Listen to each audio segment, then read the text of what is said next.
I'm Louie Anderson. I'm the guest host tonight.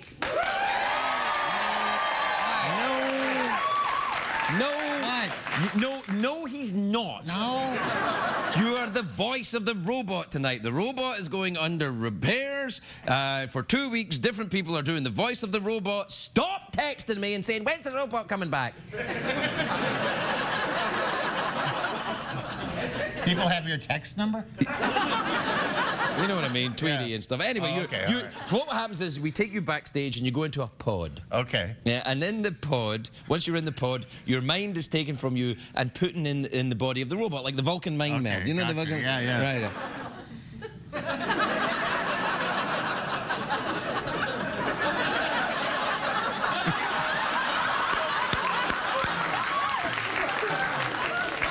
All right. But you have an added problem. Okay. Because the second guest on the show tonight is my mother-in-law. Yo, so I'll be real nice. Yeah, okay, that'll work too. Yeah. No, she wrote a book. Yes. I met her. Oh, you did? Yeah. Yeah. She say anything about me? Everybody was fawning over her, so I figured you were in trouble. Yeah.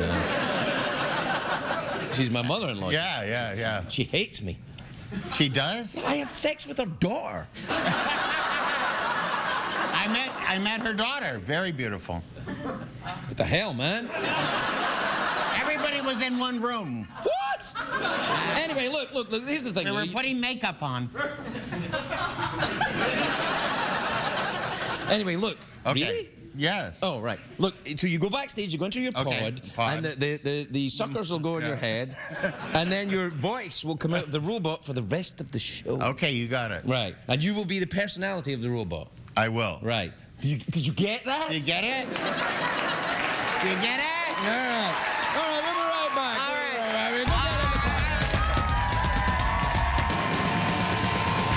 It's hard to stay up, it's been a long, long day, and you got the Sandman at the door.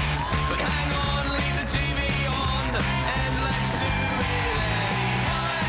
It's okay, you can always sleep through work tomorrow. Hey, tomorrow's just your future yesterday.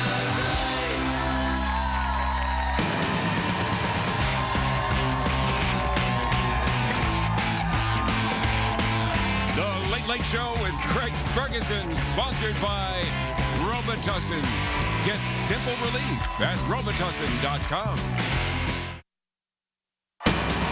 Ladies and gentlemen, Craig Ferguson.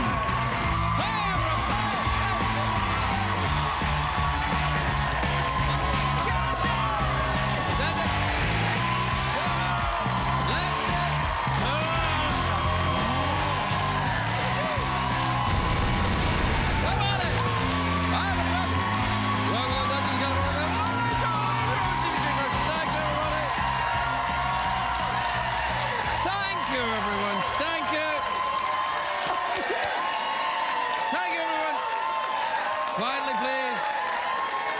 Thank you, everyone. Sit down, that's right. Sit down. Sit down, it's all right. Sit down, relax. You at home, too. Sit down, relax. Rub yourself all over with cocoa butter. I like the way you were going to sit down, but you didn't know if anyone else was sitting down, so your ass was kind of tentative. It was like when a deer goes for something to eat. And it kind of goes...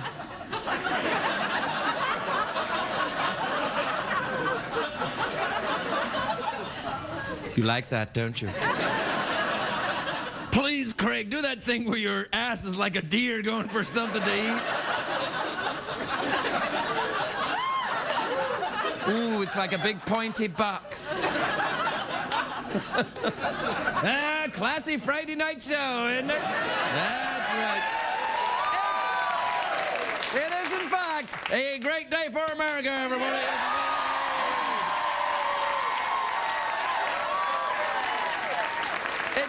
It's Friday, of course. Well, it's been a hell of a week. The Italian Prime Minister announced he's stepping down. He's looking forward to spending more time with his wife and 5 hookers. Now, where is everybody? Where are the Italians going to find another sex-crazed politician? Herman Cain, perhaps?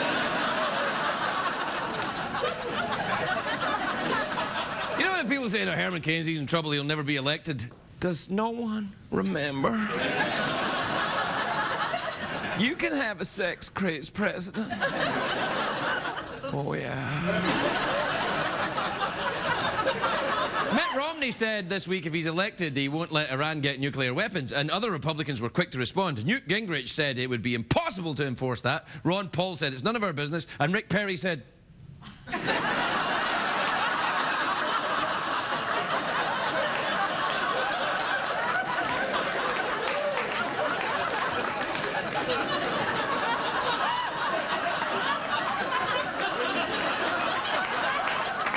In Britain, there are rumours about Prince William's lovely bride. What's her name again? Kiki Wigglesworth, that girl? Yes. Love it. The rumours are that Princess Kiki is pregnant. And I'm like, fess up, Justin Bieber. Yeah. Oh. Police arrested a man in North Carolina with 11 bags of marijuana in his buttocks. Oh, that caught your attention, didn't it? First of all, it was like you hated me because you didn't get into the audience of Price is Right, and now you're like, oh, buttocks, marijuana, I like where this is going, and I like it too. He had 11 bags of marijuana on his buttocks. Now, you may ask, why? Why not 12? Because 12 would have been painful. 9,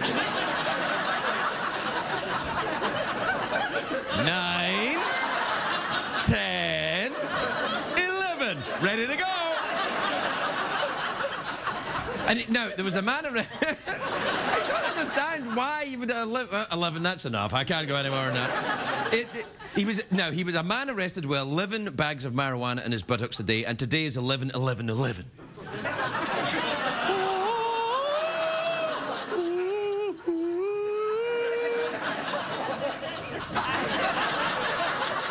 Today's date is the number 11 repeated 3 times. That's, what's that called again when something's repeated over and over again? Oh, yeah, this show. Do we have 11 pictures of Paul McCartney? There you are! Hooray! Stick them near your buttocks. The date 11/11/11 is kind of freaky, though. Seeing all these ones lined up like that reminds me of the days I had to count my earnings from the strip club. 9. I might have been paid in $1 bills, but what I learned there was priceless. Technically, I suppose today is the 12th of November, not the 11th, depending on your region. But on the internet, there are, of course, all kinds of doomsday predictions for the 11th. Guess what? Nothing happened. 11/11/11 doesn't mean anything. Doesn't mean anything. Doesn't mean anything. People put a lot of significance in numbers, and these people are called morons.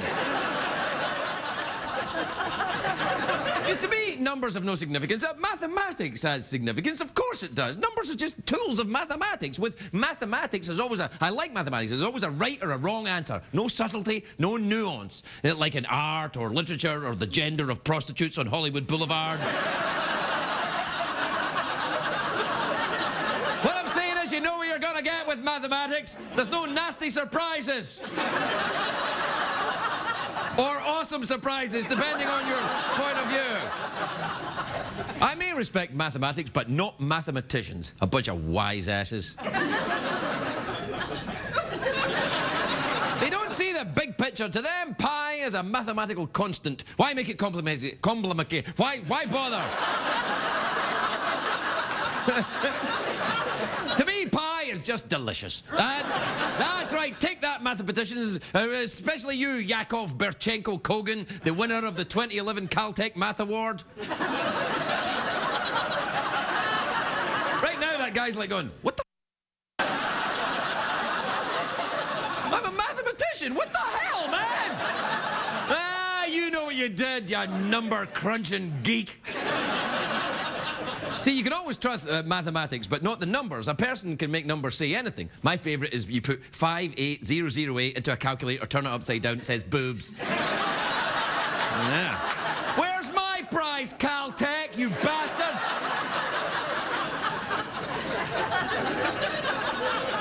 I have a good deal of experience with numbers, especially number 1 and number 2. You're welcome, kids. Oh, what the hell? Number Numbers and statistics can be used to support any ridiculous argument. It's been said there are three kinds of lies: lies, damn lies, and statistics. Mark Twain is famous for saying that, but he didn't say it. It was some other guy. Do you know, this is true about Mark Twain. He was into sex toys. That's, yeah. Yeah, according to the recently published letters, the original title of one of his books was Huckleberry Dildo.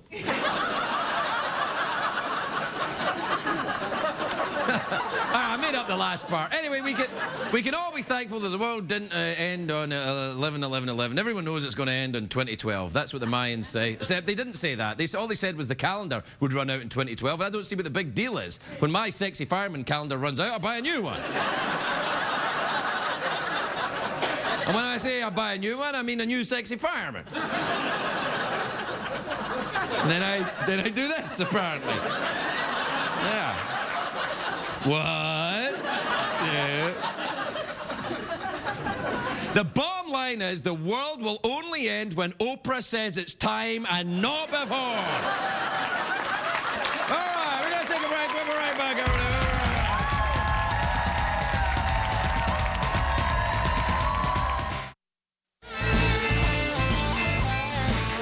Welcome back to the show, everybody. Oh, I can see you're reading a book, Greg. Yes, it was written by Linda Cunningham. She's the author of this book. She's also my mother-in-law. It's a very interesting book, great book. There's no reason she's on this show. She's not on the show because she's my mother-in-law. Hey, I like having sex, all right? What the hell, man? You would do it. You would do it like you would do it, wouldn't you?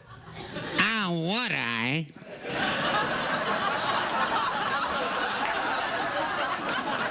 Yeah, that's the kind of thing. That's right. Yeah, that's the kind of thing. Yeah. Anyway, the thing is, this book is actually pretty good. And but it's got a lot of dirty bits in it, which have become very popular with celebrities. Take a look at this. And now, Jennifer Tilley reads an excerpt from Linda Cunningham's Small Town Girl. Caleb whispered in her ear, "Do you want me?" Lauren could not speak, but her body spoke for her, arching up against him. His fingers pressed harder, and she moved to let him have his way. Their breathing became audible.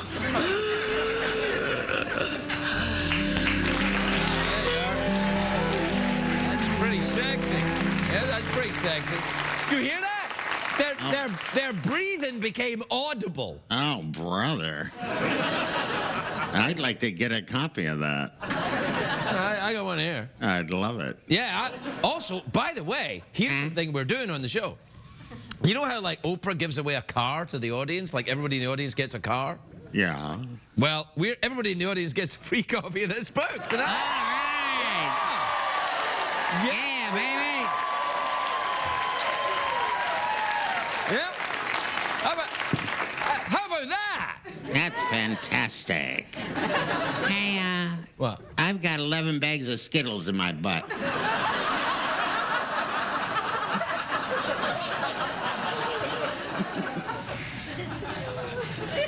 Family size or fun size?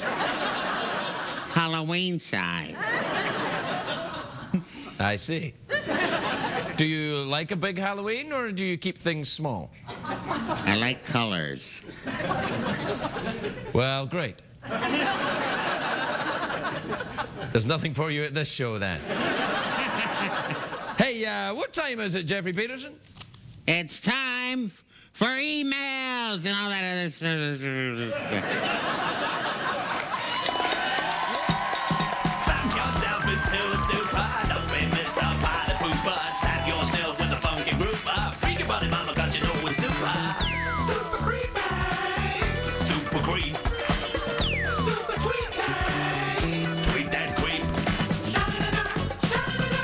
S-mode. S-mode. Yeah. All right, Jeff, here we go. This is from Morgan in Hutchinson, Minnesota. You ever been to Hutchinson, Minnesota? Believe it or not, I have been. You have? Uh-huh. What did you... I worked on a pig farm there for a while. Is that true? I slopped the pigs. You what, the pigs? Slopped them. Swapped them for what? Slopped them. Oh, swabbed them. I thought you were saying, Slopped hey, them. Yeah. I thought you said swapped them. I like, hey, I'll swap you this pig for that car, that kind of thing. Is that what you did? Yeah, no, I slopped them, but I didn't swap them. If you... It was a work release program. What I'm saying is, if you had a pig, would you swap it or would you hang on to it? If I was tired of it, I'd swap it. I see, so a pig is just something to be toyed with for you, isn't it? And talk to.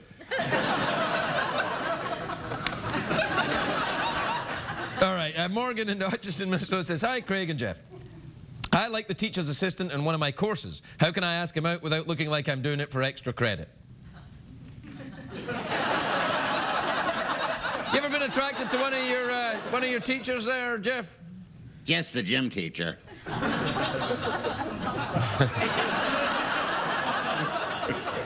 Oh, this is from Chris in Charlotte, North Carolina. Hey, whoa. You ever been to Charlotte, North Carolina? I have not. I've been there. Is it beautiful? Yes, it is. I'd love to go. I'll meet you in the convertible.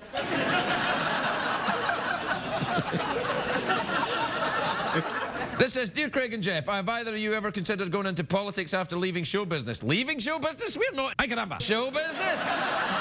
Talking about. It's a creepy guy in a talking to a skeleton in a basement, voiced by Louie Anderson for Girl with the Dragon Tattoo. What would you do when you left show business there, Geoff? I'm doing it.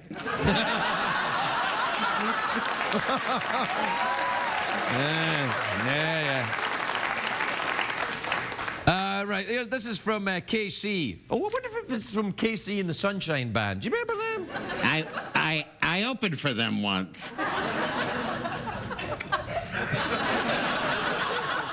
Larry King came out and talked, and then I did a comedy act. And then they sang. Oh, that kind of opening for him. Yeah. Anyway, Casey... you found that worked for you eventually, did it? All right. Well, I didn't know I was supposed to laugh. Well, every little helps, is what I'm saying. Anyway, Casey in Sydney, Australia says, hi, Craig and Geoff. I recently found out my sister had a one-night stand with my best friend. Uh-oh. Is it too awkward to confront them on it? But why the hell would you want to? Yeah, live and let live. Yeah, mind your own business. How about that? Right, Geoff? Well, how good of a friend was he? Yeah. I don't know. I don't know how good of a friend was. What? All right. Oh, we're out of time? Yeah. Again? Yeah, we got to do the commercial break. Do you want to do the commercial break? You do the commercial break while I read this very entertaining book. Okay. All right. Come back for more stuff.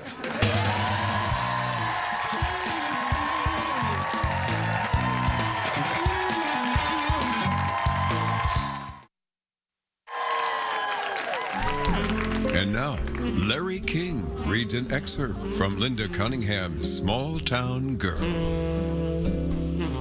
Page 85. 84 was terrific. He was tearing off his shirt, stepping out of his pants, and suddenly he was naked on the bed, beside her, all there, all male.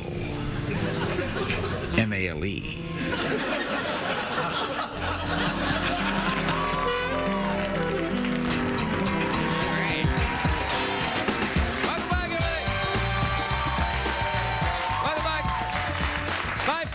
Tonight is an old friend of mine. He's the host of The Price is Right, the show you people didn't get into. It's on CBS. Take a look at this. Please welcome Drew Carey, everybody. Drew Carey.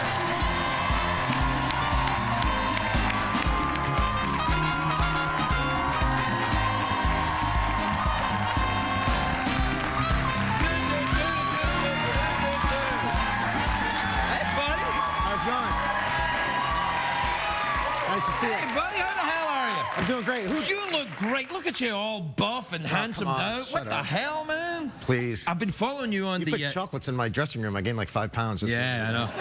That's my plan. I'm going to sneak down to the Price is Right and leave little candies for you. Just like the custodian does around here. Yeah. Yeah. They used to do that on the Drew Carey show. They did. Yeah, leave You little candies for her. remember when we were? You used to remember that episode where we all had to get naked? I was just thinking about that because you were dancing around with your butt sticking out. Hey! I was just thinking about that. Craig and I danced naked on the Drew Carey show one time. You Yeah. can find it on YouTube if you wanted to. Oh, I'm all the time. And it was me and you and Diedrich and Ryan and Ian Gomez. Ian Gomez. Yeah. And we were the only ones that were fully naked. That's right. Yeah, that's right. Yeah. Yeah. And that's when we found out that Drew's an American and I'm originally from Europe. Yeah. And you know what I thought? They suffer, wardrobe lady. Yeah. It was cold that day though. Yeah, it was weird. It was the only off-putting thing was like the wardrobe people and the couple of minor. Yeah, the extras that were and the guy who was playing the judge, he had to look directly at our junk. Yeah, that's right. Yeah. But oh well. There you go. Hey, so I'm following you on the Twittery tweety thing. Yes. And it says that you were saying that you were going on these runs and you're putting Yeah. your time and you're running all the time. Yeah. And you broke your clavicle. I separated my clavicle. Now that's a musical instrument, isn't it? A clavicle. Yeah. I played the clavicle in a band. I separated my clavicle. You can still feel the lump. You want to feel it? Yeah, all right. Yeah. That's really gross. Nice. Do you want to feel my broken collarbone? Yeah. All right. See, like that right there. Wow. Yeah. Now, I came off a Harley Davidson motorcycle. How did you separate your I was running down my street, getting ready for training for a 10K, and I was checking my time, and I tripped, and I did a somersault and landed on my shoulder. And that was on a Tuesday, and then I ran the 10K on Sunday. What the hell? Why? Because I was training for it. And then, and I couldn't, that's one thing when you start running, you just like, no matter what happens, you just have to do your race. It doesn't matter. Like I just did. No, because I sometimes run, and then if I hurt myself, I'm like, I'm going to stay home and watch TV. Yeah. Yeah. No, it's that, you know what it is? That's that marine training thing for you. That's what Maybe. it is. By the way, I had another thing with your monologue because you were complaining about 11/11/11, how nothing happens on 11/11/11. Nothing happened today, but we're taping it on 11/10. No, we're not. So the world, for all we know, the world has ended, and we're here making jokes about, don't worry about a thing. The thing is, if the world does end tomorrow, shut up. Anyway, if it does end, then what are they going to do? Sue me? No, so it doesn't matter. Exactly. So it doesn't matter. Yeah. Do you believe in all that then? The numerology? Do you believe in it? Not at all. You do, don't you? You do. I seem to remember you were kind of into that a little bit. Yeah, I'm worried about 2012. You are? Yeah. Why? Are you a strict Mayan? No. I just, any kind of thing that comes up, I kind of buy into it. Yeah, I kind of do a little bit. Remember, we did that on the show. Remember at Y2K, and we were all like, and we had cats of spam and flying around. Oh, man. But like, if it comes in the paper enough, you're like, man, maybe there's something to it, and I just don't. I get really. But you know the Mayan, like, you know. I don't think it's going to be the end of the world, though. Well, it might be. No, I don't think it's going to be the end of the world. Well, what do you think is going to happen? It's going to be a change in how the world thinks and how we operate. It's supposed to start the age of Aquarius. Oh, knock it off. Man, I don't know. You're still kind of a little bit full of crikey. I'm a lot full of crikey. No, I don't. I remember we did Y2K on the show. Oh, that was horrible, man. Yeah. Did we do it? Was that the episode we got naked? No, that was from the full Monty. Yeah. And then we went to Las Vegas. Hey, remember we put that dildo in your suitcase? Yeah, that was awesome. Yeah. Drew was going to Vegas, and it was the new TSA requirement, so we put a giant dildo in his suitcase. He loved it. He laughed for days. I was playing at Caesar's Palace. I was headlining at Caesar's Palace. It was a big deal, and I had a date. And it was a two-room situation in the state because we just started dating. What was his name again? See what I did? Yeah. So I had a date, and so I was gonna. I think I met her on the plane, but I was in Burbank Airport, And it was because I made some joke with Ryan Stiles. I was like playing around with his hat during a rehearsal. I kept on knocking his hat off as a joke, and they were like, "We got to get him back." So they put it. I went through the security at Burbank Airport, and they threw my. It was before 9/11, so they put my bag through, and then it went back in, and then it came back out again. Then it went back in. Then it came back out again, and then Good times, the security man. guy. The security guy goes, "Hey, aren't you that guy from that TV show?" And I go, "Yeah, I am. Thanks for noticing. Nice to meet you. I was trying to be Mr. Friendly. I got my little carry-on bag, got on the plane. I get to Caesar's Palace. Me and my date were in my room. I'm unpacked. We're like, hey, we had dinner or something like that. Unpack my bag, and there's a paper bag right on top of my where I put my I pack. remember it. Yeah. And I go, well, this is weird. And I open up the bag, and it's a 10-inch dildo. Oh, yes, it was. Yeah. And I'm looking one at of my my date. personal collection as well. And I'm looking at my date. I'm like, I don't know how this got here. I got no plans. You know, like, this isn't for me and you. This is just something somebody must have put this here. And to top it all off, I found out later, they put nails in it so it would show up. Yeah, that's right. Yeah. Well, you got. Hey, do you ever go and see Louie Anderson when you're up in Vegas? Who is Never heard of him. Oh, really? Yeah, he's the voice of Geoff. He's the personality of Geoff Peterson. I love the Geoff today. Yeah. Thank you. I love you on The Price is Right. Thank you very much. Higher! Higher!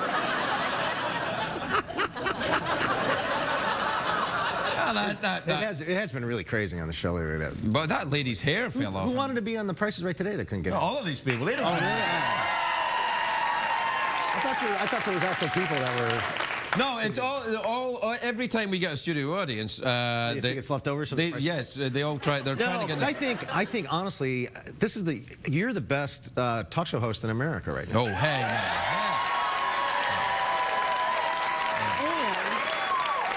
I don't know why.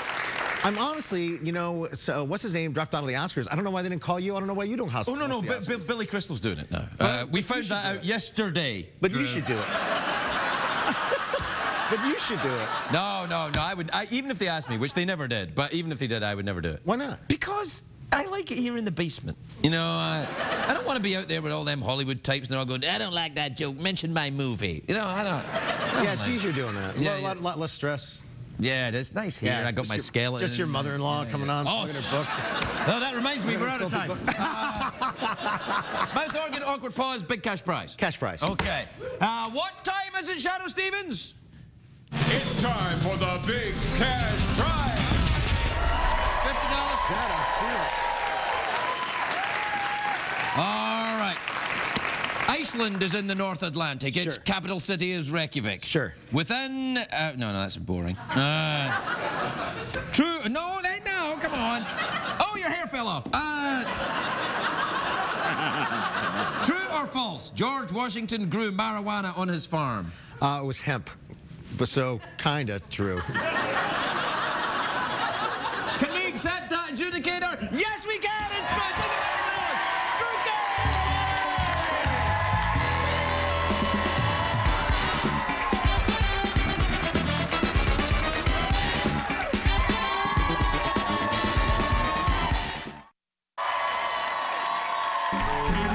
And now Dominic Monaghan reads an excerpt from Linda Cunningham's Small Town Girl. With one adept motion of his fingers on her back, he unclasped the offending article of clothing and freed her round, firm breasts. Her nipples tingled as he took them one by one, there's at least two of them, in his teeth, in tender little love bites.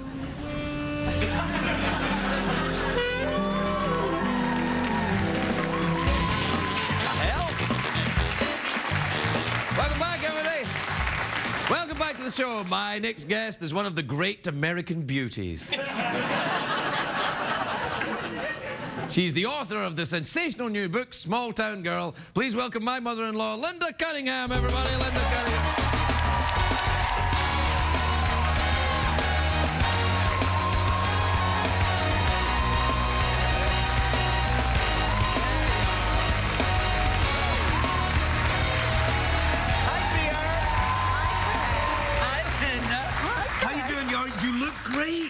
You look great. Are you nervous? Yes. Very nervous? Quite. A little bit the first time when I met you? Yes. A little bit of a grilling. You look great, though. I love your glittery skirt.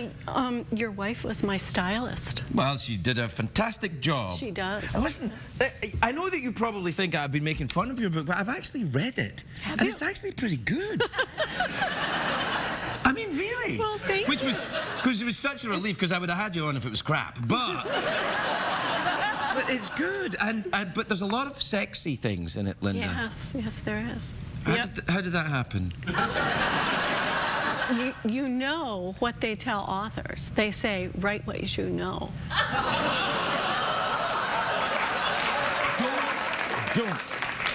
Don't. There's just the kind of encouragement she wants. But are you a small town girl, Linda? Are you from a small town? I am from a small town. Yes.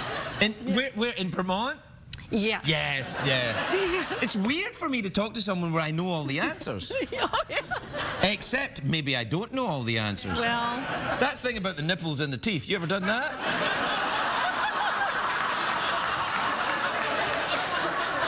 some things have to remain mysterious. Right, they do, yeah. But you've been writing for a long time. Remember you wrote that children's book? It was lovely. Yeah. What was that called again? Copper Angel. The Copper Angel. Right. Yep, that was a nice book. Was that during your drug years? So when you were with the biker gang, Linda, as I remember, she wasn't with the biker gang. I already know the answer to this, you see. So how are things at the farm then? They're very nice. You looking after my horse? I am. Oh, he's wonderful. He's nice, isn't he? Yeah, he's cuddly. Yeah, don't cuddle horses. Is there any horse cuddling in this book? No. I think I would have remembered. Linda has a farm, and I've got a horse that we saved, didn't we? Yes, we did. We saved from a cruel... He was quite thin and he was anorexic. He was anorexic, and he was smoking. Had a drug problem. He did have a drug problem, yeah. And Linda nursed him back to health using the power of love. So there you are then. It's worked out fine. Looking after the horse. Dog all right? The dog is fine. Yeah. Yep. Good. Yes. Your dog, Marigold, is the mother of... Your dog, Marianne. Yeah, I hate that dog. We have 3 dogs, and the one that we got from you was the puppy from Marigold. That's not a pleasant animal, the Jack Russell Terrier. You know, I love them, but I don't think I'll have another one. I'll go back to the German Shepherds like Gordon. Well, German Shepherds are organised. They march up and down. If you're if your neighbours get out of hand, they're like, "We are coming over here." In fact, everyone should know what you said about how to train a German Shepherd. Yeah. You write a note and put it on the refrigerator, and when you get home, it's done. That's true. They're very like that. They're very like that. So we got a German Shepherd and we got a French Bulldog, but the one well, you should do a dog training book. You're good with that. Yeah, You could do a dog training book with sexy bits in it. Or it could be a girl who meets a sexy dog trainer. Now there's an idea. That's it, you see. And you know what's all the rage? Vampires. So what you want to do, get a vampire and a sexy dog trainer meet each other, and one of them puts their nipples in the other one's teeth. But it's a vampire, so the vampire bites down. Do you ever get, like, I know this is probably a weird question, but I'm a weird guy, you know that. And so, whenever you're writing, like, sexy writing, do you ever get kind of...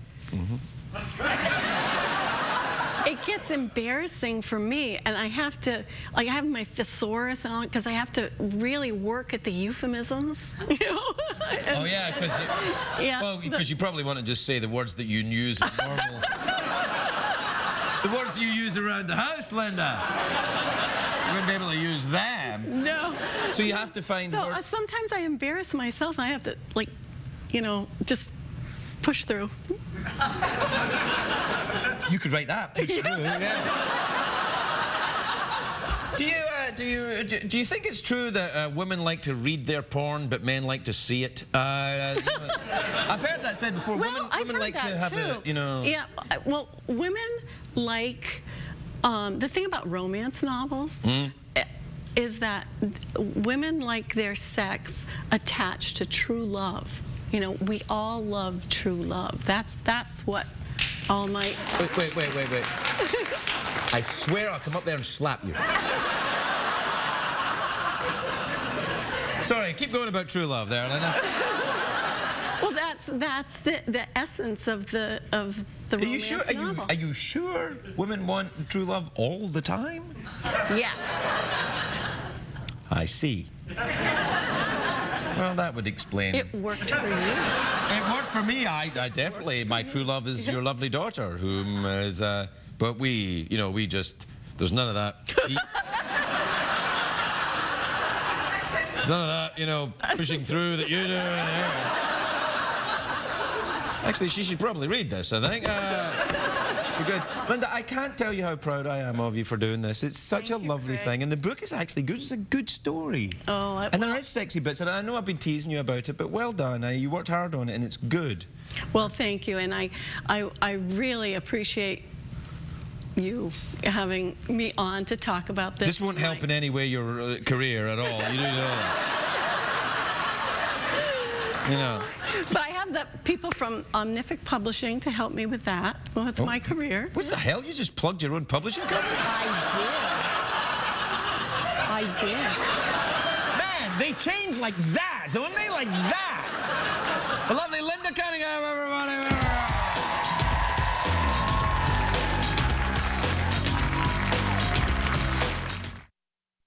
What did we learn on the show tonight, Greg? We had to add the cat escaping so that people wouldn't write in and say, oh, you killed a cat. Yeah. People love cats. Oh, they do. And the type of people who love cats will not hesitate in getting in touch with the broadcaster if they think a cat is being mistreated in any way. They are on it. You can't even mistreat a photograph of a cat. Yeah. Because that's all that is. Yeah, it's a photograph of a cat. We didn't actually drop a weight on a cat. Yeah. It's a photograph of a weight falling on the photograph of a cat. But the first time we did it, people were like, oh, I can't believe you did it on a cat! Anyway, how did you have a nice time in the pod, being the skeleton? The pod was great. Yeah. I love being in the pod. I love your show. You're a great host. No, stop that. Drew Carey did all that. And I mean it, though. No, well, he didn't mean it?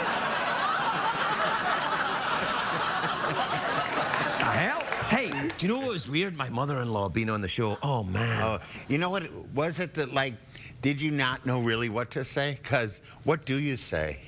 Well, the thing is, I knew that she needed to be more embarrassed than me because I've read the book and that nipple teeth thing is really in there. Yeah.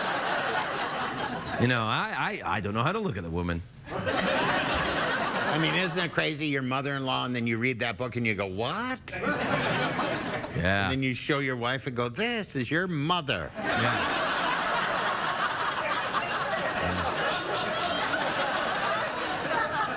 Comes handy in arguments, though, Like she goes, you didn't clean up the bathroom. I went, oh, yeah, I'm sorry, I had my nipples in somebody's teeth, My favorite part is when she plugged her publicist. Yeah, what the hell? Like that. Like that. They that's changed my like favorite that. thing, yeah. Yeah. It's awesome that you were here, man.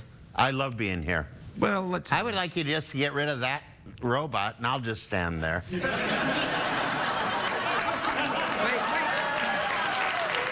I really don't want you to get rid of the robot, because I don't want to stand.